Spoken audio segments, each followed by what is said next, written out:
ونسلم علی سیدنا حبیبنا و شفیعنا مولانا و ملجأنا و مأوانا محمد رسولہ النبی الکریم الامین المکین الحنین الرؤوف الرحیم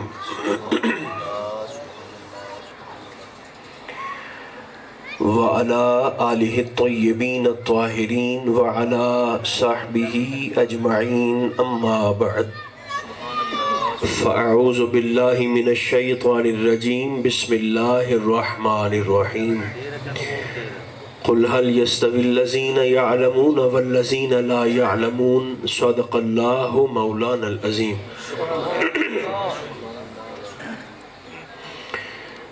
محبت اجازت دے تو سبھی احباب خلوص کے ساتھ درود و سلام پڑھیے الصلاۃ والسلام علیک یا رسول اللہ الصلاۃ والسلام علیک یا حبیب اللہ الصلاۃ والسلام علیک یا نعمت اللہ وعلی آلک و اصحابک سیدی یا شفیع المذنبین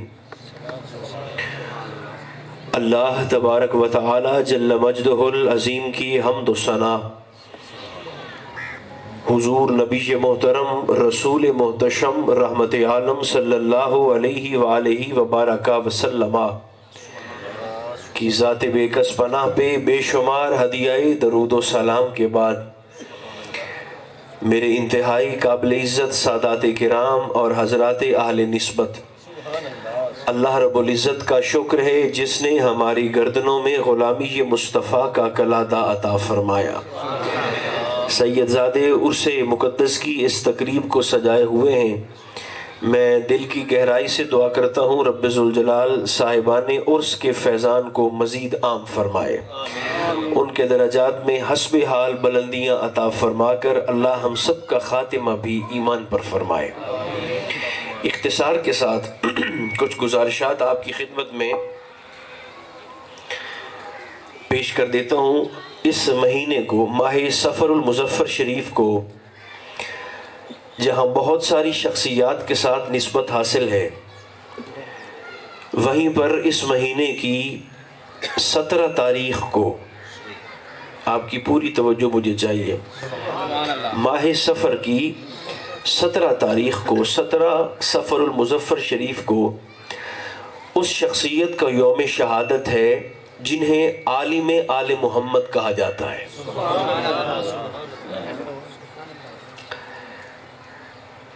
کیا کہا جاتا ہے عالم آل محمد یہ ان کا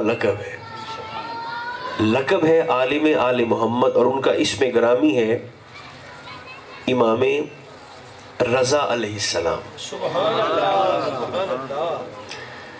تو سادات کے ڈیرے پہ سادات کا ہی ذکر ہونا مناسب تر محسوس ہوتا ہے امام رضا علیہ السلام آسمان امامت کا چمکتا ہوا 8واں ستارہ ہے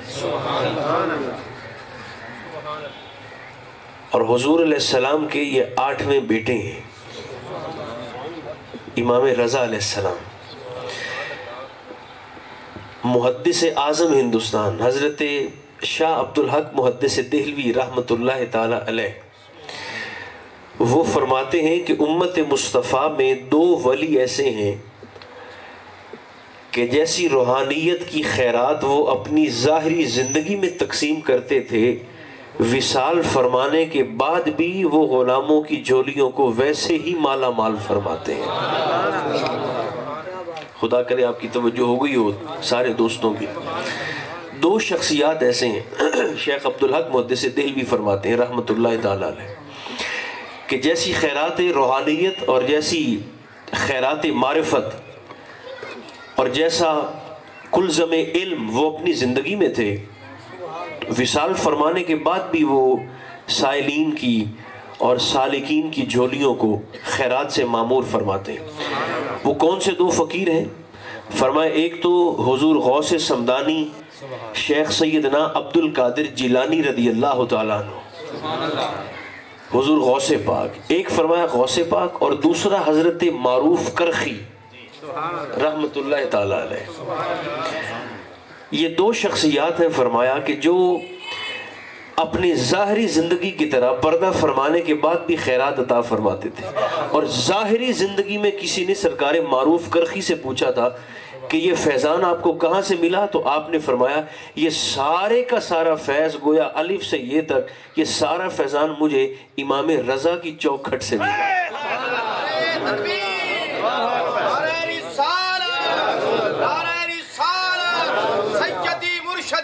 مگر لیکن چونکہ ہمیں نہ بتایا جاتا ہے، ہمیں بھی وہی سنایا جاتا ہے جو ہم سننا چاہتے ہیں، اور وہی بتایا جاتا ہے جو ہم جاننا چاہتے ہیں. تو چونکہ ہمارا ذوق ویسا نہیں ہے کہ جیسا ہونا چاہیے، اور اساں 12 امام تاں چھڑے ان بھئی یہ شیعہ دے امام ہیں. اللہ کے بندو، یہ شیعوں کے امام نہیں ہیں، یہ امت مصطفیٰ کے امام ہیں، یہ اماموں کے امام ہیں. جی، اور میں گزارش ضرور کروں گا آپ کی خدمت میں کہ جس امام اعظم کی نسبت سے حضرت نعمان بن ثابت رضی اللہ تعالیٰ عنہ، امام اعظم کی نسبت سے میں اور آپ آج خود کو حنفی کہلواتے ہیں، ہم الحمدللہ حنفی ہیں. اس امام اعظم نے 2 سال جوتے سیدھے کیے ہیں حضرت صادق آل محمد امام جعفر صادق علیہ السلام کے. اور امام جعفر صادق کون ہے؟ امام رضا دے دادا جی، حسین پاک دے پڑپوترے. چلو ہی چکر ہو جی، کچھ تو کریں نا جی آپ. یہ ان کے دادا جی ہیں. اور امام اعظم کے بال سفید ہو گئے تھے، اور یہ والی جگہ آپ کی آنکھوں کی ذوف کی وجہ سے، بڑھاپے کی وجہ سے ایسے آنکھوں پہ جھک آئی. امام اعظم کی بات کر رہا ہوں. تو کسی نے آ کے سوال کیا حضور عمر شریف کتنی ہو گئی؟ آپ نے فرمایا صرف 2 سال. اس نے کہا حضور مذاق تو اچھا کر لیتے ہیں، بال سفید ہو گئے ہیں اور عمر 2 سال ہے. میرے اور آپ کے امام فرماتے ہیں میں اصل میں اپنی زندگی میں عمر کے وہی 2 سال شمار کرتا ہوں جو میرے آل محمد کی بارگاہ میں گزرے ہیں. فرمایا میری زندگی ہی وہی ہے جو حضور کی اولاد کی بارگاہ میں گزری ہے. اور جن کی دلچسپی اب بن گئی ہے یا بن رہی ہے، جن کی طبیعت کچھ سننے کی، ان کی خدمت میں یہ ضرور کہوں گا کہ امام رضا علیہ السلام کو عالم آل محمد کا لقب براہ راست بارگاہ مصطفیٰ سے عطا کیا گیا ہے. امام جعفر صادق علیہ السلام کے بیٹے ہیں امام موسیٰ کاظم. جناب موسیٰ کاظم کی والدہ محترمہ یعنی امام جعفر صادق دی اہلیہ، آپ کی بیوی جناب بی بی حمیدہ خاتون، وہ فرماتی ہیں کہ مجھے خواب میں حضور علیہ السلام کی زیارت ہوئی، اور مصطفیٰ کریم علیہ السلام نے مجھے فرمایا کہ میری بیٹی حمیدہ اپنے بیٹے موسیٰ کاظم کا رشتہ نجمہ خاتون سے کرنا کہ اللہ نجمہ خاتون کے پاکیزہ بدن سے آپ کو رضا بیٹا عطا فرمائے گا جس کا لقب عالم آل محمد ہوگا. تو اس لحاظ سے آپ بشارت مصطفیٰ بھی ٹھہرے. آپ محبت سے بول سکتے ہیں سبحان اللہ، چونکہ یہ تو خاندان وہ ہے جسے ماننے کا حکم ہے، سوچنے کا تو سوال ہی پیدا نہیں ہوتا. یہ ہے امام رضا جنہیں براہ راست سرکار دو عالم علیہ السلام کی بارگاہ سے عالم آل محمد کا، دیکھیں نا 12 ائمہ میں یہ 2 ہی تو شخصیات ہیں جنہیں کچھ پوری طرح نہیں، کچھ کھل کر اپنے علم کے اظہار کا موقع ملا ہے. ایک امام جعفر صادق علیہ السلام ہے، شکریہ، اور ایک آپ کے یہ پوتے امام رضا علیہ السلام ہے جنہیں اپنے علم کے اظہار کا موقع ملا. 35 سال تک پہلے قبول فرماؤ، اس کے بعد پھر تھوڑے ذوق دی گل بھی کرنے ہیں، پہلے یہ محبت سے قبول فرما لیں. 35 سال تک امام رضا، مشہد مقدس میں آپ کا آستانہ ہے. یہ مشہد تو نہیں تھا، پہلے توس تھا، اس شہر کا نام تھا توس، توئے کے ساتھ، خراسان کا علاقہ ہے توس، تو شہر کا نام توس تھا. امام رضا کی نسبت سے اس شہر کو کہا جاتا ہے مشہد مقدس. جیسے مدینہ پہلے مدینہ نہیں تھا، یثرب تھا، تو حضور کی برکت سے یثرب کو مدینہ اور پھر مدینہ کو منورہ کہا جاتا ہے. تو ویسے ہی خراسان کا شہر تھا طوس، عام سا شہر تھا، پہاڑی علاقہ ہے، ٹھنڈا پہاڑی علاقہ ہے. تو امام رضا کی نسبت سے اسے کہا جاتا ہے مشہد مقدس. اور جو دوست گئے ہیں مکہ مکرمہ خاص طور پر وہ جانتے ہیں رقبے کے لحاظ سے، رقبے دے لحاظ نال حرم کعبہ سے بھی بڑا حرم ہے امام رضا علیہ السلام کا. رقبے کے لحاظ سے، عظمت کے لحاظ سے تو ظاہر ہے مکہ مکرمہ ہے، لیکن اگر محبت کی نگاہ سے دیکھا جائے تو اصل میں کعبے کے وارث بھی یہی شخصیات ہیں. کعبے کے ورثاء بھی اصل میں حقیقی وارث وہ یہی لوگ ہیں. تو 35 سال تک میرے بھائیوں آپ اپنے والد گرامی امام موسیٰ کاظم کی صحبت میں رہے. اور علمی مقام دیکھیے امام رضا کا کہ مدینہ منورہ مسجد نبوی شریف میں جب مسند استفتاء پر بیٹھے، فتویٰ دینے کی مسند پر بیٹھے امام رضا، تو آپ کی عمر صرف 20 سال تھی. تھوڑی تھوڑی دلچسپی بڑھاؤ نا. حضور کی اولاد سے بڑا ذکر، اس سے بڑا وسیلہ تو ہماری جھولی میں ہے ہی کوئی نہیں دوسرا. 20 سال کی عمر میں آپ گویا آپ مسند استفتاء پر تشریف فرماؤ، اور آپ کی بارگاہ میں نا سوال کرنے والے ایسے ہزاروں لوگ تھے. آپ کی مجلس بڑی کھلی مجلس ہوتی ہے، یعنی پابندی نہیں ہوتی تھی کہ سوال کرنے والوں نے صرف حدیث کا سوال کرنا ہے یا تفسیر کا کرنا ہے یا فقہ کا کرنا ہے. نہیں، مذہب کی قید بھی نہیں ہوتی تھی کہ صرف مسلمان سوال کریں گے.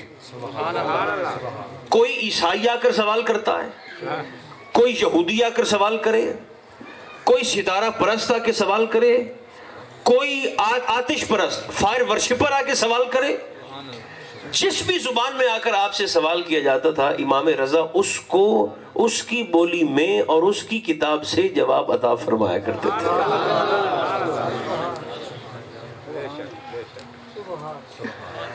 محمد بن عیسیٰ ایک بہت بڑے ہمارے محدث ہیں، وہ فرماتے ہیں کہ امام رضا جب پہلے دن بیٹھے نا مدینہ منورہ میں مسند پر، نعرہ رسالت، خلافت، نعرہ حیدری، حضور قبلہ شاہ صاحب، صاحبزادہ پیر سید غلام آن بخاری شاہ صاحب، صاحبزادہ پیر سید احمد شہزاد گیلانی شاہ صاحب، آستانہ عالیہ دیر شریف، آستانہ عالیہ دیر شریف، حضور قبلہ شاہ صاحب.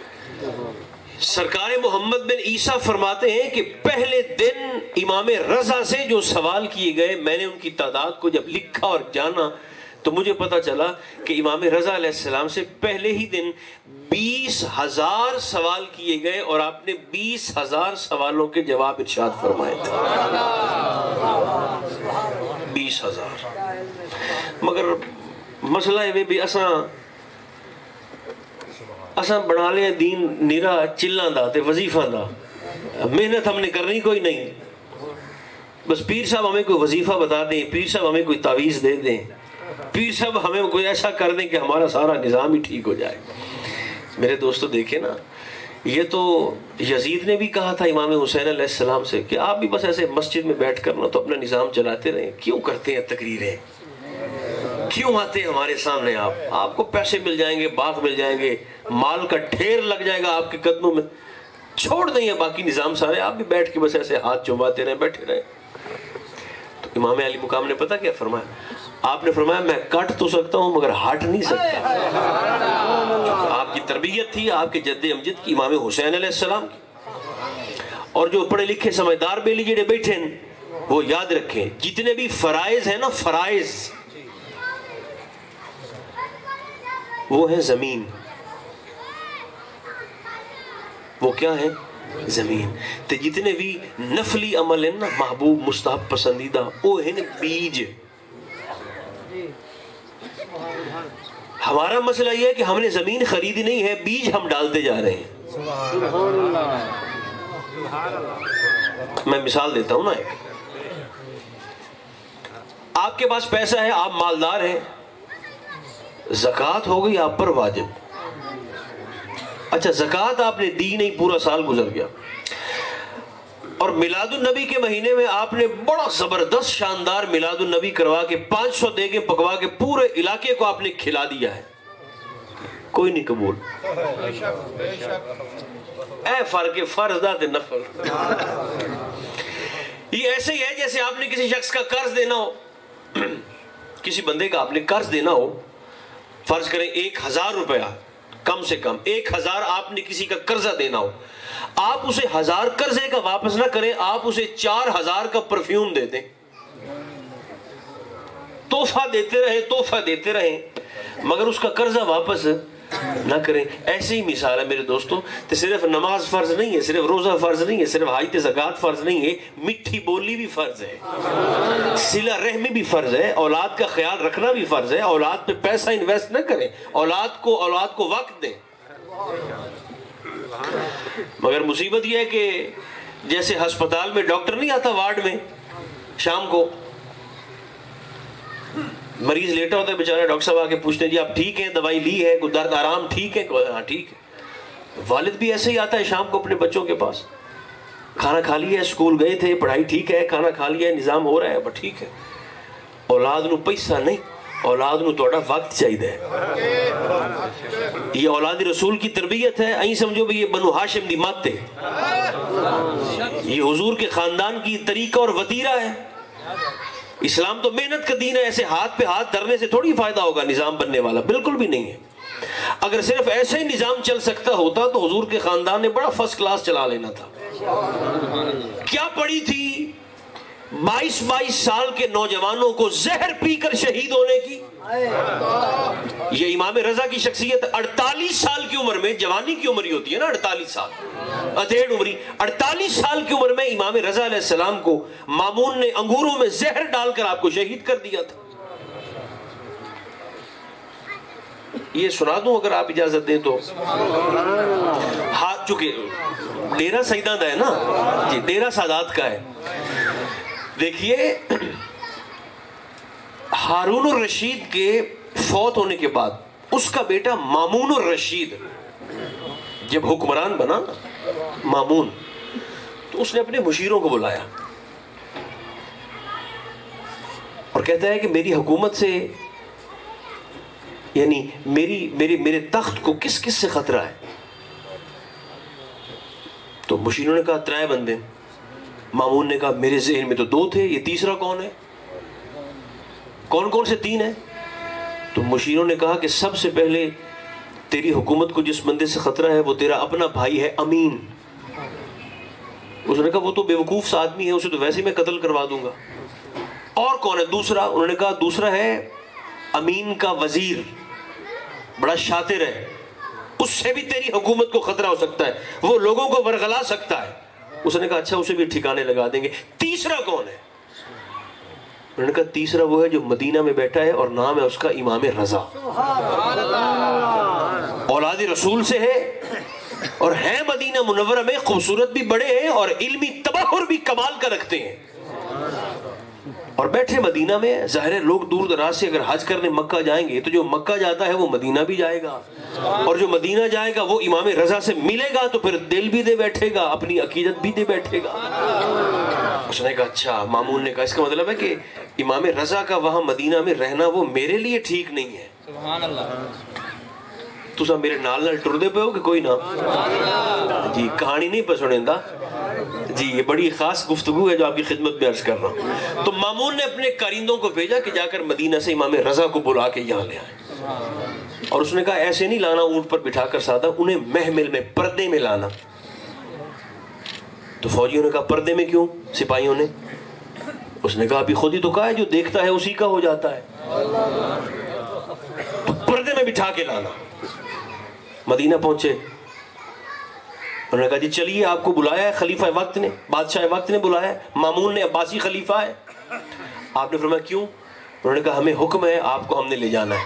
آپ نے بنو ہاشم کے لوگوں کو جمع کیا، 18 لوگوں کو جمع کیا، اور فرمایا کہ جیسے میرے جد، میرے دادا جان، پردادا جان امام حسین علیہ السلام نکلے تھے نا مدینہ منورہ سے اور پھر پلٹ کے واپس نہیں آئے تھے، فرمایا میں بھی ویسے ہی جا رہا ہوں اور یہ میرا سفر آخری ہے، میں پلٹ کے واپس مدینہ نہیں آؤں گا۔ سارے معاملات آپ نے طے فرمائے، وصیت آپ نے فرمائی، اور بیٹھ گئے اونٹ پر. مدینہ سے چلے, میں مختصر کرتا ہوں تاکہ پھر آپ زیادہ بوجھ محسوس نہ کریں. مدینہ سے چلے اور جب پہنچے نا اب خراسان میں, ایران دے علاقے سے, 20,000 عام لوگ نہیں, 20,000 محدثین, علماء بھی نہیں, 20,000 محدث امام رضا علیہ السلام کی صرف ایک جھلک دیکھنے کے لیے ایران کے شہر میں جمع تھے. کچھ صرف دیکھنے آئے تھے, کچھ جو تشنگان علم تھے تو وہ آئے تھے کہ حضور علیہ السلام کے بیٹے ہیں تو کچھ سنیں گے, کچھ سیکھیں گے, کچھ موقع مل جائے گا. تو جڑے ویکھن آئے انہاں دی نیت بھی یہ آئی کہ تساں جانتے ہو نا بھئی ایران دے بادشاہ دی بیٹی ہیں بی بی شہر بانو جو امام حسین کے نکاح میں تھی. ایران کے لوگ تھے ظاہر ہے, تو ان کے بادشاہ کی بیٹی تھیں فاروق اعظم کے زمانے میں رضی اللہ تعالیٰ عنہ وردہ ورنہ. آپ نے نکاح شہر بانو کا فرما دیا تھا امام حسین کے ساتھ. تو لوگ یہ سمجھتے تھے کہ ادھر کا شاہی خاندان وہ ہے جس کی بیٹی شہر بانو ہے, اور عرب کا شاہی خاندان ہے بنو ہاشم, حضور دی برادری. حسین علیہ السلام وہاں سے ہیں تو شہزادے کا نکاح ہوا شہزادی سے, اور امام رضا انہی کی اولاد میں سے ہیں.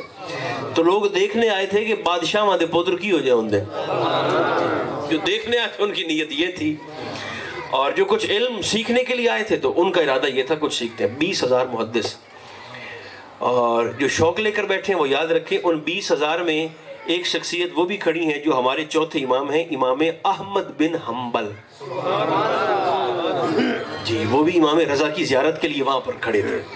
اب ادھر دیکھنا, اے ساری گل جس میں وجہ دیپارو سنائیے نا, وہ وجہ یہ ہے کیا, جب پہنچے وہاں تو آپ کو بتایا گیا پردے کے اندر اونٹ پر بیٹھے تھے کہ حضور 20,000 محدثین زیارت کے لیے جمع ہیں.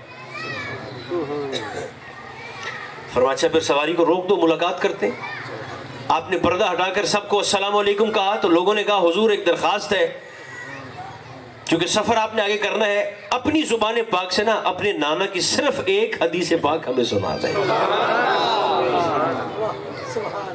ایک حدیث کے لیے 20,000 لوگ جمع تھے سننے کے لیے امام رضا علیہ السلام.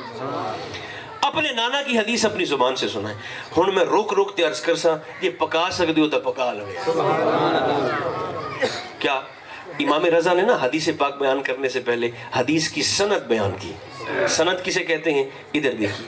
سند بیان کی امام رضا فرماتے ہیں کہ میں نے اپنے بابا موسیٰ کاظم سے سنا, انہوں نے اپنے بابا امام جعفر صادق سے سنا, انہوں نے اپنے بابا محمد باقر سے سنا, انہوں نے اپنے بابا امام زین العابدین سے سنا, انہوں نے اپنے ابا جی امام حسین علیہ السلام سے سنا, انہوں نے اپنے والد گرامی جناب مولا علی شیر خدا سے سنا, انہوں نے زبان مصطفیٰ سے سنا, حضور علیہ السلام نے جبریل سے سنا, اور جبریل نے اللہ سے سن کر حضور تک یہ پیغام پہنچایا. حدیث تک پیچھے سنے نا, پر پہلے اسی سند پر یہ بات قبول فرمائے. اسے کہا جاتا ہے سند الذہب.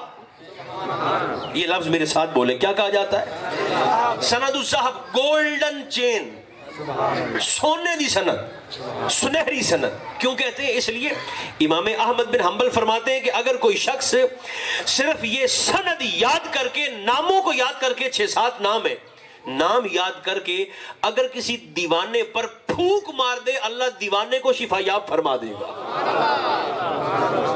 زور سے بولو سبحان اللہ. دیوانے پر دم کر دے نا تو وہ دیوانہ ٹھیک ہو جائے گا. اب اس حدیث پاک پر اعلیٰ حضرت کا تبصرہ بڑا خوبصورت ہے. حضور سیدی اعلیٰ حضرت رضی اللہ عنہ آپ فرماتے ہیں کہ کسی کو حیران نہیں ہونا چاہیے کہ نامہ دے نال اللہ کملے بندے نو خیر فرما دیندا ہے صرف نام دم کرنے سے. تو اعلیٰ حضرت فرماتے ہیں کہ اگر حضرت عیسیٰ علیہ السلام کے زمانے کے ولی جنہیں اصحاب کہف کہا جاتا ہے, فرمایا اگر ان غار میں سونے والے ولیوں کے ناموں میں یہ تاثیر ہے کہ جو یاد کر کے پانی پہ دم کر کے بیمار کو پلا دے تو ان ولیوں کے ناموں کی برکت سے بیمار شفا یاب ہو جاتے ہیں. فرمایا وہ عیسیٰ کی امت کے ولی تھے, یہ خون محمد کے افراد. اگر وہ ہو سکتا ہے تو فرمایا پھر یہ بھی ہو سکتا ہے. تو اچھا اب وہ حدیث پاک کیا ہے؟ یہ تو سند ہے. یہ ساری سن کر نا ان سے سنی ان سے اللہ پاک نے فرمایا کہ لا الہ الا اللہ محمد الرسول اللہ میرا کلا ہے. اللہ فرماتا ہے، یہ حدیث پاک آپ نے سنا ہے 20,000 لوگوں کو، کلمہ توحید مجھ رب کا کلا ہے. اور اللہ فرماتا ہے کہ جو میرے کلے میں آ گیا وہ یوں سمجھے کہ وہ اللہ کی امان میں آ گیا ہے. لیکن خاص غلط آتا ہے، ایسا نہیں ہے کہ کلمے کو آپ ایسے رٹایا رات ہوتے کی طرح آپ پڑھتے رہے بس ایسے پھر مقصد حل ہو جائے گا. نہیں، امام رضا فرماتے ہیں وَبِ شُرُوطِهَا، اس کلمے کی کچھ شرائط بھی ہیں.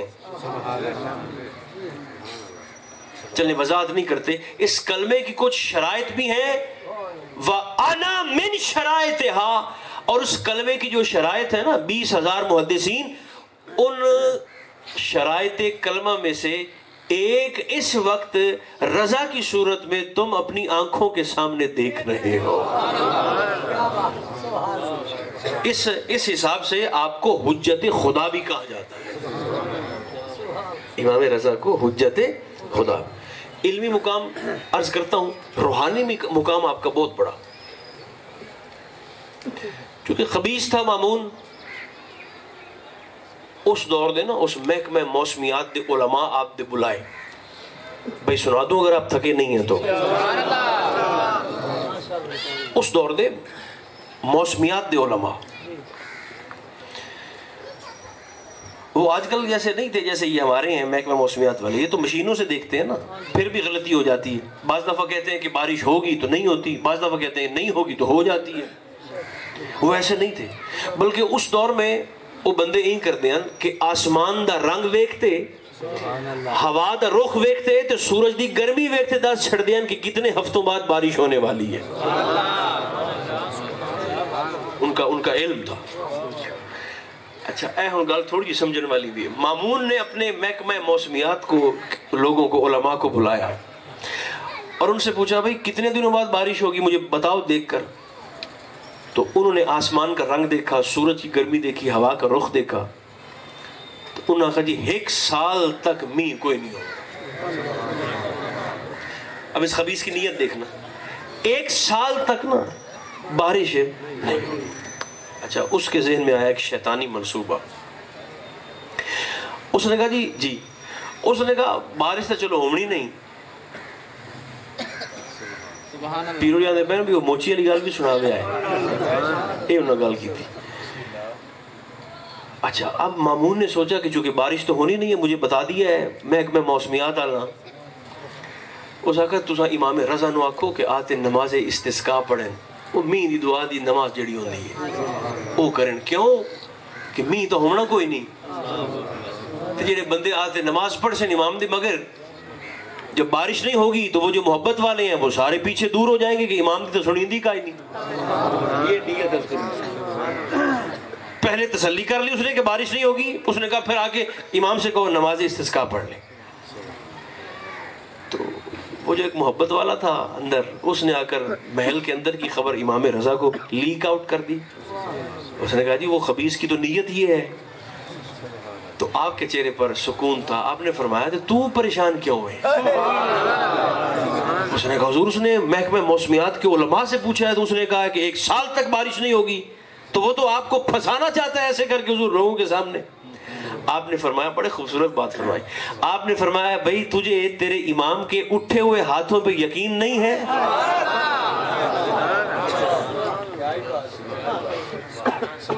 اگلے دن پیغام پہنچا امام رضا کو مامون کا کہ وہ کہہ رہا ہے کہ نماز استسقاء پڑھ دے. آپ نے فرمایا میرے مصطفیٰ نانا کی سنت ہے، حضور علیہ السلام نماز استسقاء سے پہلے 3 دن تک روزے رکھا کرتے تھے. میں بھی رکھوں گا روزے. امام رضا فرماندے میں رکھوں گا روزے، اور ان 3 دنوں میں تم سارے ملک میں خراسان میں اعلان کروا دو کہ تیسرے دن جس نے نماز استسقاء پڑھنی ہے وہ آ جائے. اب مامون اور خوش ہوا کہ پہلے اگر 200 لوگ آنے تھے تو اب 2000 آ جائیں گے. 3 دن کا وقفہ مل گیا. وہ اپنی چال چل رہا ہے، امام رضا اپنی تدبیر فرما رہے ہیں. اچھا بھائی روزے رکھے 1 2 3 تریے دیں نماز استسقاء. تو آپ نے فرمایا ایک شرط یہ بھی ہے کہ نماز استسقاء ہم کھلے میدان میں پڑھیں. اچھا امام رضا دا ذکر کرنے نال بھی امام حسن رازی ہوندے جی وہ جن کی آپ نے فرمائش فرمائی ہے تو یہ انہی کے بیٹے ہیں. بارش جو نہیں نماز استسقاء کے لیے میدان میں جو پہنچے نا کھلے میدان میں تو امام محمد رضا نے ایسے سجدہ کیا اور سجدے کے بعد روایت کے الفاظ ہیں کہ آپ نے ایسے اپنے ہاتھوں کو اٹھایا اور دعا کے لیے پہلا لفظ نہیں اللہم پورا نہیں پہلے لفظ کا پہلا حرف بھی ابھی آپ کی زبان سے نہیں نکلا تھا کہ پورے خراسان کی فضا اور آسمان کالے سیاہ بادلوں سے ڈھک گئے. ابھی دعا ہی نہیں مانگی آپ نے, صرف سجدے کی برکت سے لوگ آئے تھے تو گرمی میں ہائے ہائے کرتے آئے تھے, اور جب لوگ واپس جا رہے تھے تو بارش اور کیچڑ کی وجہ سے اپنے تہمت کو اٹھا کے چل رہے تھے. حضور کمال فرمایا تو انہوں کا لاکھا نہیں ہے کہ میرا نہیں منہ مامون کا دیکھنے والا ہوگا. تدبیریں اس کی ساری الٹی ہو گئی. تو ایک دفعہ چلیں یہ بھی سنا دیتے. ایک دفعہ مامون نے اسے مامون زہر بھی اسی نے دلوایا تھا, بلکہ مامون نے اپنی بیٹی کا رشتہ بھی دیا تھا, آپ کو نکاح بھی کروا دیا تھا کہ تاکہ اس پاسوں میری حکومت نو خیر صلی اللہ ہو جائے. نکاح بھی اس نے کروا دیا تھا جناب رضا سے. یاد رکھیں نا ہماری کیا حیثیت ہے, ہماری کیا اوقات ہے میرے دوستو. توحید کا پہلا جلسہ ہی سرکار ابو طالب کے گھر میں منعقد ہوا تھا, علی دے ابا جی. اور میں تو یہ کہا کرتا ہوں کہ دعوت ذوالعشیرہ سے لے کر کربلا تک, کربلا سے لے کر آج تک, اور آج سے لے کر صبح قیامت تک, جب بھی حضور کے دین کو قربانی کی حاجت پڑی ہے نا, آپ کو ہراول دستے میں سب سے پہلی صف میں خاندان ابو طالب کھڑا ہوا نظر آئے گا. زور سے مہربانی کریں بول دیں سبحان اللہ. کتنے بندے ساڑھے جو بیٹھے جنہوں 12 امامہ دے نام اٹھو ہم دن زبانی اے تا ساڑھا کل تعلق کے سرکار دے خاندان دے نام. حیدر ہو کہ حسنین کے سجاد خدا ہو, باکر ہو کہ جعفر ہو کہ موسیٰ کے رضا ہو, جواد تقی ہو کہ نقی مست دعا ہو, سرکار حسن عسکری انجم با کبا ہو, یا مہدی آخر کے حجابوں میں چھپا ہو. ہر جزو اسی پیکر غالب سے ملے گا, ہر فرد کا شجرہ ابو طالب سے ملے گا. تو یہ ساری کہکشائیں عصمت کی اور عظمت کی. اچھا بھائی مامون نے اہتمام کیا اپنے دربار میں مناظرے کا. ایک طرف سارے عیسائیوں کو بلوا کے کھڑا کر لیا, یہودیوں کو بھی, کہ امام رضا سے مناظرہ کرو. بس آخری گل اوکھی وہ دے بعد پھر عرض کرنا دی سے بات. اچھا دربار میں بلا کر نا اس نے امام رضا کو بٹھا دیا, اور امام رضا تشریف لائے. اس نے تخت چھوڑا کہ یہاں میرے پاس آئیے. آپ نے فرمایا نہیں, تیرے تخت سے مجھے ظلم کی بو آتی ہے. اس نے کہا پھر بیٹھیں گے کہاں؟ آپ نے فرمایا اپنے تخت سے کچھ فاصلے پر میرا ممبر لگواؤ. ممبر لگا, امام رضا اس پر بیٹھے. عیسائی سامنے تھے, عیسائیوں کا بشپ پوپ عیسائیوں کا. امام رضا نے فرمایا سوال آپ کریں گے کہ میں کروں؟ اس نے کہا آپ کریں. عیسائی نے کہا.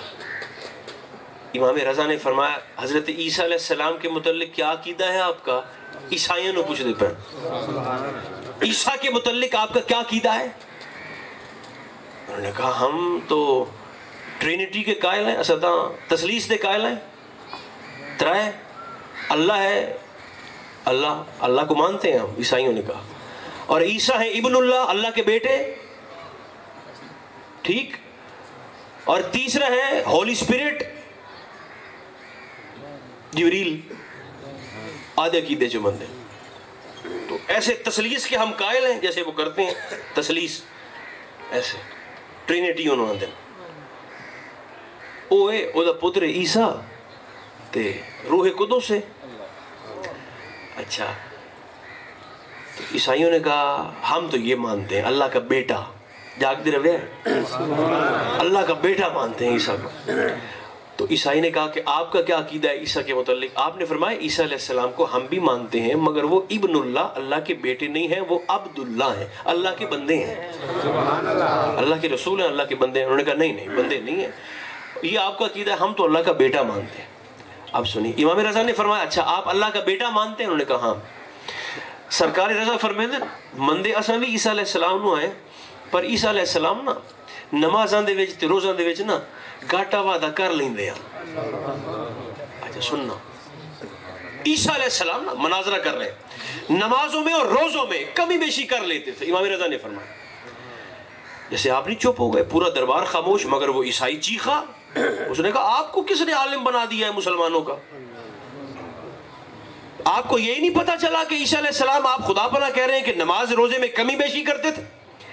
عیسائی نے کہا پورا دن آج تک سیرت عیسیٰ کا ایسا نہیں گزرا جب آپ کے سامنے دسترخوان بچھایا گیا ہو، دن کے وقت آپ نے کبھی کھانا نہیں کھایا، پورا دن حالت روزہ میں رہے ہیں عیسیٰ علیہ السلام۔ اب عیسائی بول رہا ہے، اور ساری رات ایک رات بھی ایسی نہیں تھی کہ جب سرکار عیسیٰ کے لیے بستر بچھایا گیا ہو، سوئی نہیں، پوری رات آپ مصلی پر نماز پڑھتے تھے، سارا دن روزہ، ساری رات نماز، اور آپ کہہ رہے ہیں کہ نماز روزے میں وعدہ گھاٹا کر لیں دے ہم۔ امام رضا مسکرائے، مناظرہ ایسا ہی ہوتا ہے۔ آپ نے اچھا تو تسا مندے ہو بھی ہو، نمازاں بھی پڑھ دے ہیں، سجدے بھی کر دے ہیں؟ ہاں روزے بھی رکھتے تھے، کرتے بھی تھے۔ تو آپ نے فرمایا کس کے لیے کرتے تھے؟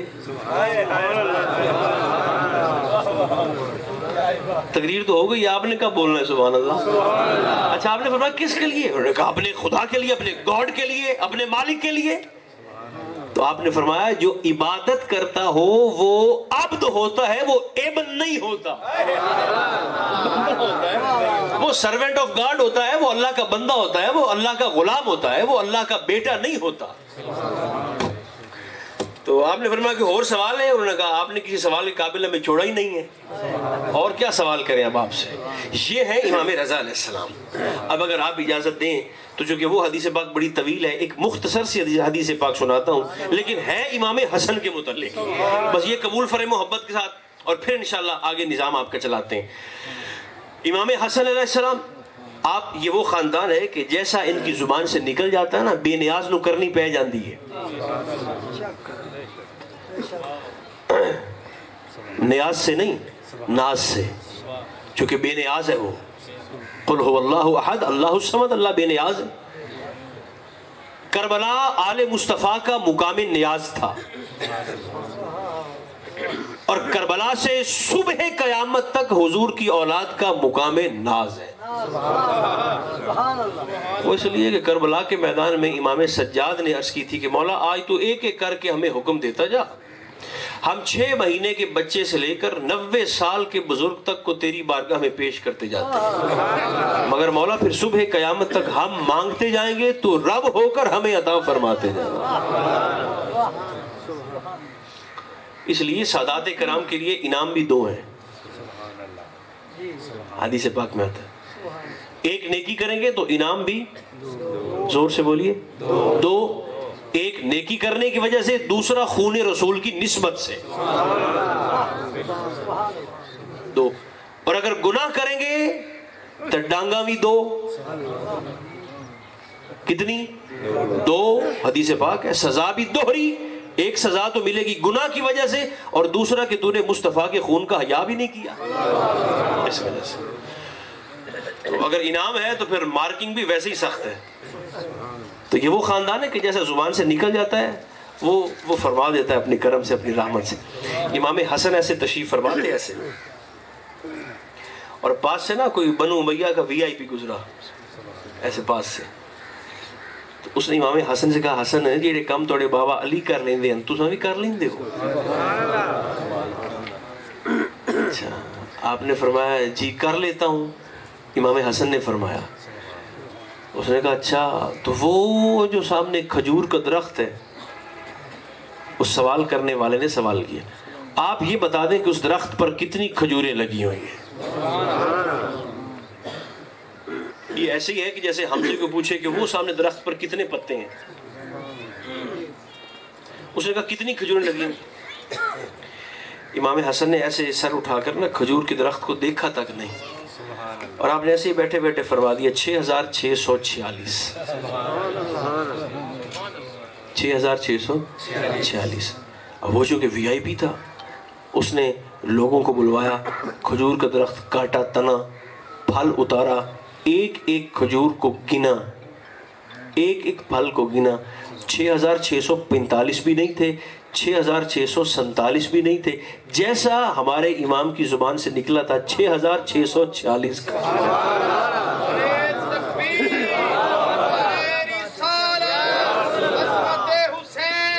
اللہ رسول کی بارگاہ میں قربت حاصل کرنے کا بہترین وسیلہ اور زبردست طریقہ وہ ہے حضور علیہ السلام کے خاندان سے محبت۔ چونکہ حضور علیہ السلام منگی یا ہکا شاہ اپنے کو فرمایا کہ میری رسالت پہنچانے کے بدلے میں تم مجھے اور کچھ نہ دینا، اور تم دے ہی کیا سکتے ہو مجھے، لیکن اگر احساس ہو جائے اور مجھے کچھ دینا چاہو، حضور فرماتے ہیں قرآن مقدس میں، تو پھر ایک شے دینا، الا المودۃ فی القربیٰ، مجھے میری اولاد کا پیار دینا۔ اپنی جولی کثرت کے ساتھ درود بھی اور سلام بھی۔ خدا کرے ہماری اس محفل شریف اور کلمات کا ثواب اللہ صاحبان عرس کے حق میں قبول فرمائے، ان کے فیضان کو مزید عام فرمائے، مزید درجات میں بلندیاں عطا فرمائے۔ اللہ ہم سب کا خاتمہ بھی ایمان پر فرمائے۔ صلی اللہ تعالی علی خیر خلقہ محمد و آلہ و اصحابہ اجمعین برحمتک یا ارحم الراحمین۔ نعرہ تکبیر، جا کے نعرہ تکبیر، نعرہ رسالت، نعرہ خلافت، نعرہ حیدری، نعرہ غوثیہ، ذکر مصطفیٰ، آل مصطفیٰ، حضور قبلہ شاہ صاحب ماشاءاللہ بڑا ایمان افروز علمی خطاب سننے کو ملا، سادات کرام کے چہروں کی زیارت ہوئی۔ اللہ پاک اس آستانے کا فیض بھی قیامت تک جاری و ساری فرمائے، اور اللہ پاک ہماری التجاؤں دعاؤں کو بھی قبول فرمائے۔ نعت خوانی کا سلسلہ جاری ہوا جاتا ہے، جتنے بھی پڑھنے والے ہیں سبھی پڑھیں گے، اب چونکہ ٹائم کی شدید قلت ہے تو اب حاضری کو حاضری ہی سمجھتے ہوئے ایسے آستانوں پر پڑھنے والے حاضری کی خاطر مضمون کوئی نہیں بلکہ حاضری کو حاضری سمجھتے ہوئے انتہائی اختصار کے ساتھ سرکار کی پاک بارگاہ میں لب کشائی کا شرف حاصل کریں گے۔ آپ اسی ایک جملے کے ساتھ سرکار کی پاک بارگاہ میں بیٹھنے کا ثبوت دیتے ہوئے ہاتھوں کو بلند کر کے نعرے کا جواب دیں گے۔ میں اگلے ثنا خان مصطفیٰ کو دعوت دوں گا۔